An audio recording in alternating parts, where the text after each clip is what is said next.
అత్తారింటికి దారేది సినిమాలో అనుకుంటా ఒక పాట ఉంటుంది కదా, ఈయన తన అత్తని మేనత్తని తీసుకురావడం కోసం వెళ్ళినప్పుడు ఒక పాట, ఓ మహాశిఖరమే నేల మీదకి వెళ్ళిందా అని చెప్పేసి. ఇప్పుడు ఆ పాట కరెక్ట్గా తిరుపతి విషయంలో వేసుకోవచ్చు.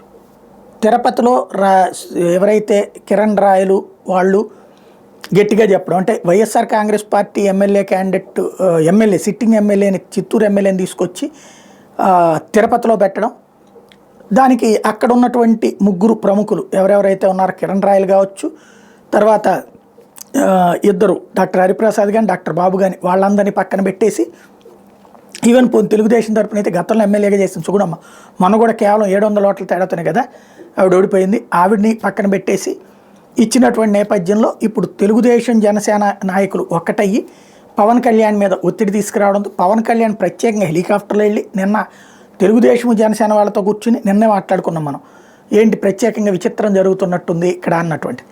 ఇవాళ మళ్ళీ భారతీయ జనతా పార్టీ వాళ్ళతో ఓ రకంగా తిరుపతి సమస్య పరిష్కారం కోసం స్వయంగా పవన్ కళ్యాణ్ వెళ్ళడం అన్నటువంటిది చాలా కీలకమైనటువంటి అంశం. అయితే ఆకాంక్షలు నెరవేరుస్తారా, సర్ది చెప్తారా అన్నటువంటిది ఇక్కడ కీలకం.